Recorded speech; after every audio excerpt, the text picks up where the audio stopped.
Selamun aleyküm saygılı vatandaşlar, dindaşlar. Bugün Cuma günü, her daim gibi adet üzere sizinle beraberlikte canlı eferde dini yayında Kırım Müslümanları Dini İdaresinin müftisi Aydar Esaoğlu Rustamov hepinizin Cuma günümüz hayırlı olsun hepimiz için. Allahu Teala yapkan ibadetlerimizni, dualarımızı kabul eylesin. Dua etip başlayık. Rabbi şrah li sadri ve yessir li emri ve hlul ukdeten min lisani yefkahu kavli. Bugünkü mevzumuz içki hakkında olacak. Bazı vatandaşlar müracaat ettiler. Bu mevzunu Müftü Bey açıklanız lütfen dinimizge göre. Çünkü bu bela aleda halkımızda vardır. Şimdi işte bu hususta bu mevzunu açmazdan evvel geliniz bir düşüneyik. İnsan ne için içebilir? Şarap olsun ya da rakı olsun. Adeten yani sebepler ne olabilir? Ben ne bileyim stresteyim. Belki bazı insanlar böyle aytarlar. Ama malumdur rakı o tek ya da şarap tek bir nasıl aytayım yani bu ilaç değil. Tek bir faydası olur. Ondan sonra tek o stresden buyur. Bazı insanlar belki aytarlar ne bileyim onun menfaati var, onun faydası var. Ama ne kadar görüyoruz ki insanlar bu rakı içken hususan insanlar hususan yani Rus arasında olsun Ukrayna arasında ne kadar yani zorluk çekerler bu meselelerde. Ne kadar insanlar akıllarını kaybedip apayını uğrar, balasını uğrar, horantalar dağılıp gider, soydaşlarının, akrabalarının canını ağırtır. Aslında da yani insanın, hayvanın arasında ne fark var ki bu akıldır. Yani Allah Subhanahu Teala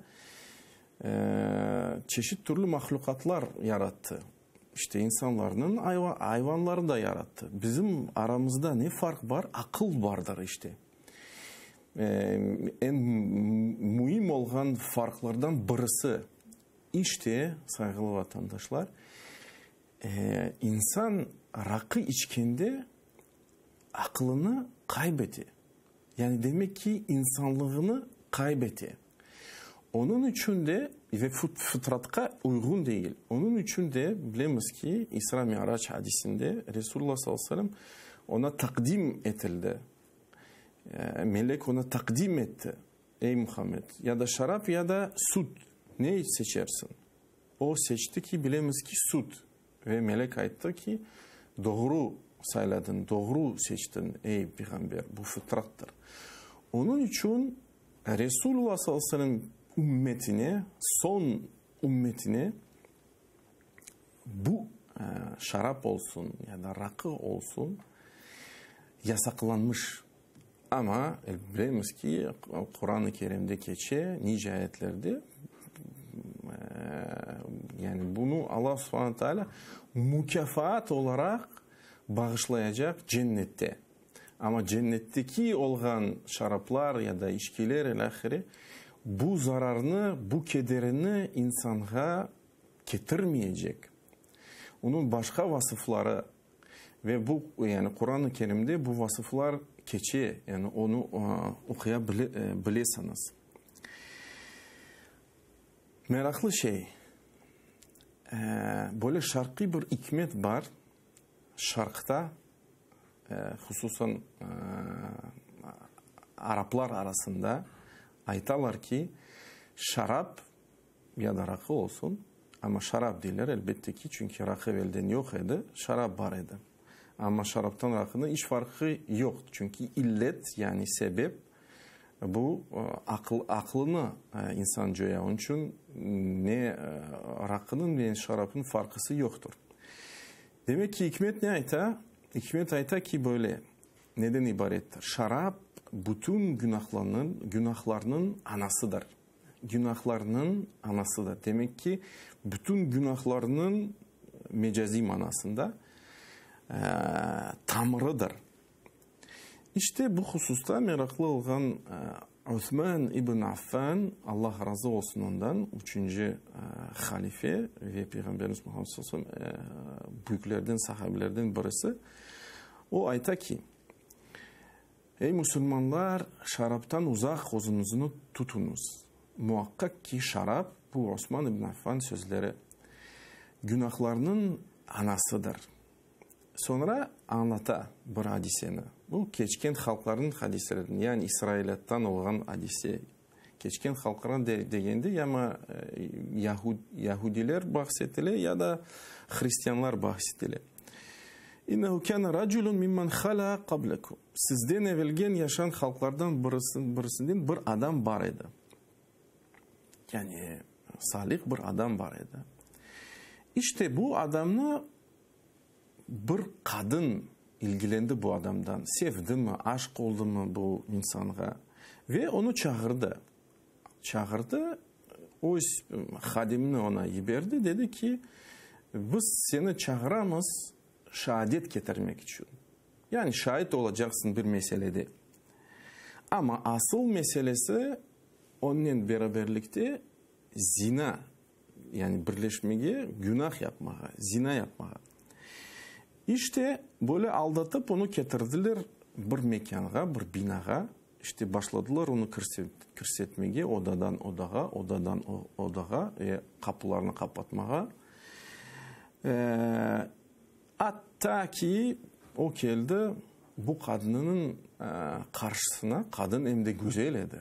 Bakınız güzel idi. Ama bu insan imanlı bir insan idi. Yani Allah'tan korkan bir insan idi. Şimdi bu kadın niyeti kötü, pis, zina yapmaya. Çünkü bu erkekini sevdi. O ayta ki sen bundan çıkamayacaksın. Aslında biz sana yalan söyledik ama sen bundan çıkamayacaksın. Sen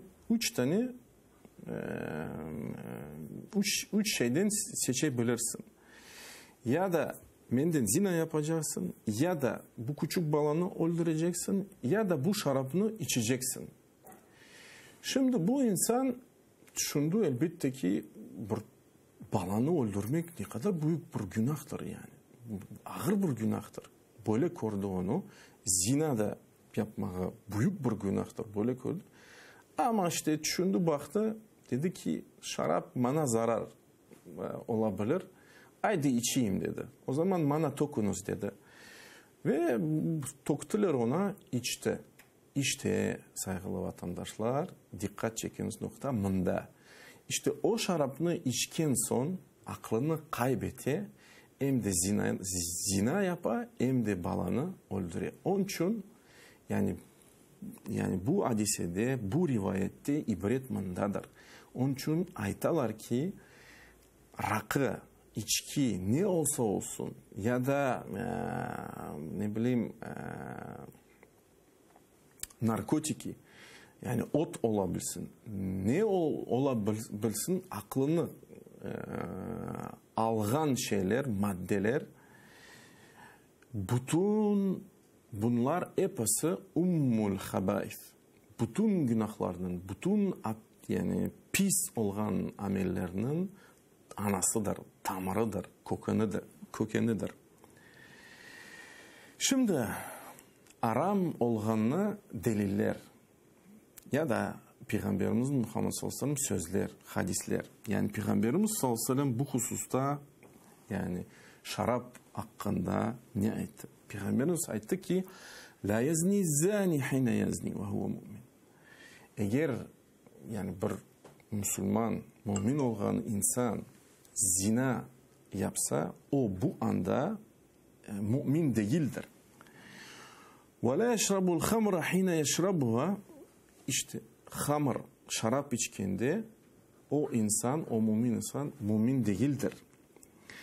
وَلَا يَسْرِقُ السَّارِقْ حِينَ يَسْرِقْ وَهُوَ مُؤْمِنٌ. Eğer insan hırsızlık yapsa, hırsızlık o anda o mümin değildir. Mümin değildir ne demek? Demek ki aman bütün imanı kaybetti. Yani o İslam'dan çıkmadı ama sanki dersin imanı kalmadı. Ağır sözler aslında. Ya da başka hadiste Resulullah sallallahu aleyhi ve sellem ayta ki "Men zana ve şeribel hamra neza'allahu minhu'l iman." Aynı manada. Kim zina yapsa, kim şarap içse Allah subhanahu wa ta'ala ondan imanını çeker. Kema yuhla'ul kamisu min ra'sihi. Nasıl komlek onun başından söküle. Yani böyle Allah subhanahu wa ta'ala imansız kaldırar insanı. Ama ulemalar kaydettiler, insan bu günahını bile yapsa ama Allah'a inansa elbette ki o dinden çıkmadı. Hukum bu hususta böyle. Ya da başka hadiste Resulullah sallallahu aleyhi ve sellem ayıttı ki Abu Darda bu rivayetine getiriyor, ayıttı ki Avsani halili sallallahu aleyhi ve sellem, benim yakın dostum yani Peygamberimizden Muhammed sallallahu aleyhi ve sellem bahsetti, bana böyle tavsiye verdi. La teşrebil hamr, şarapını içme. Fa inneha miftahu kulli şer. Çünkü o yani şarap eğer bir şerinin, fesadın anahtarıdır. Bu İbn Mace'de geçken olan hadis. Ya da başka hadiste Peygamberimiz sallallahu aleyhi ve sellem ayette ki bana Cibril geldi ve böyle ayette: Ey Muhammed, muhakkak ki şüphesiz ki Allah şarapını lanet etti.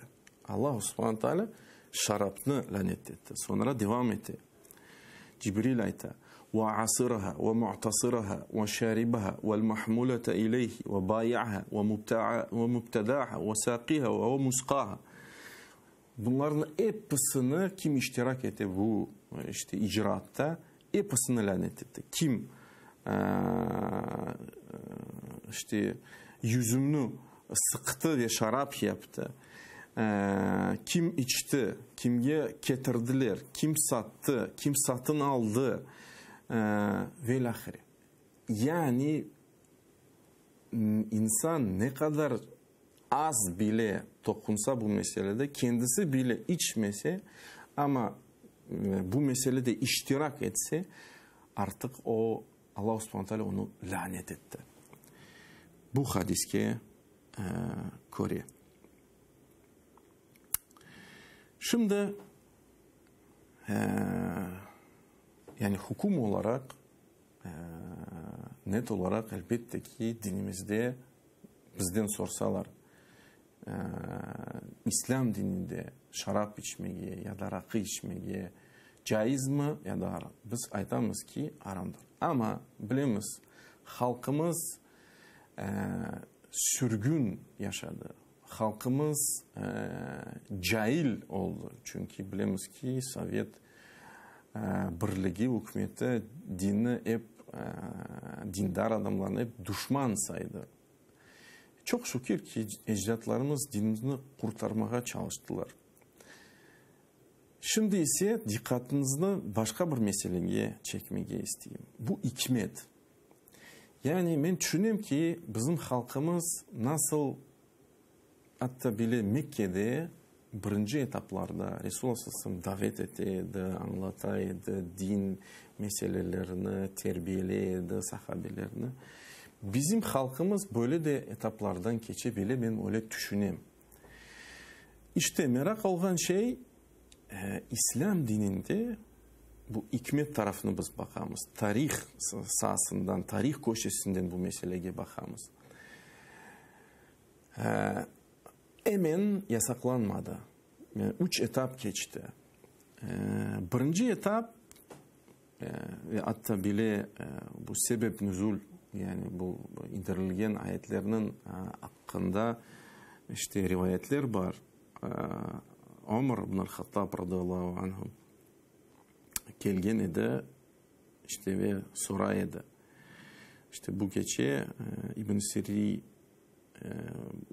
bu rivayetini getiriyor.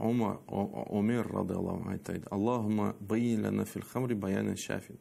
Ey Allah'ım, bizge şarap hakkında bir beyan, izahat, tam izahat bağışla. Ve ondan sonra işte ayet indirildi. Yes'alûneke anil hamr. Ey Muhammed, senden işte şarap hakkında ve meysir, azart oyunların hakkında sorarlar. Söyle ki, cevap ver ki, Allahu emir etti. Fihima ismun kebirun ve menafi'u linnas. Onlarda, yani şarapta ve azart oyunlarda büyük bir günah vardır. Büyük bir günah. Ve fayda vardır. Ama fayda az. Böyle manasında ayet kele. İşte bu ayet indirilgen son çok insanlar bunu terk ettiler. Ama hepsi insanlar değil. Yani bütün insanlar emin bunu bırakmadılar. Çünkü ayet net olarak yasaklamadı. Sonra Kenne'de Ömer radıyallahu anh dua etti. Dedi ki Allah'ım ya Rabbim bizge şarap hakkında bir izahat, tam izahat bağışla. Ve indirildi başka ayet. La taqrabu s-salâ ve entum sukara hatta ta'lamu ma taqulun.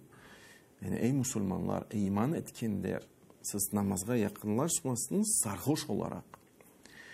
Hatta ta'lamu ma taqulun. Ta ki siz okugan şeylerini anlayınız. Biliriz ki hatta bazı insanlar Kul ya eyyuhel kafirun suresini okuyediler işte ve hata yapayediler.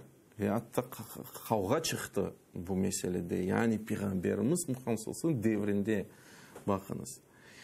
Ve bu ayet indirilgen son insanlar daha sıkıldılar. Yani çünkü namaz, biz 5 vakit namazga gelmek gerek ve dan bir parça insanlar bu şerini, bu günahını terk etti.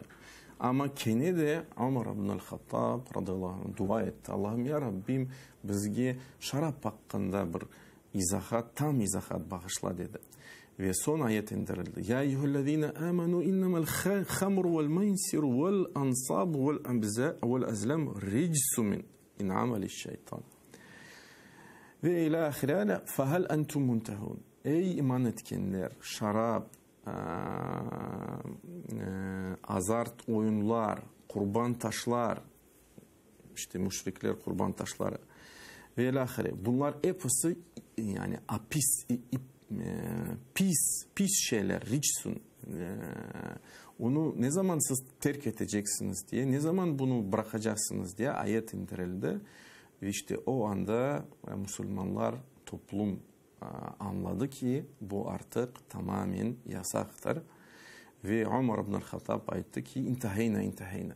Ya Rabbim bıraktık. Ve bilemiz ki bu ayet indirilgen son bütün insanlar şaraplarını tokmaya başladılar. Sanki Medine'de sanki dersin sokaklar işte şarap nehri olarak yani bütün sokaklar şarapka doldu. İşte saygılı vatandaşlar şarapta, rakıda,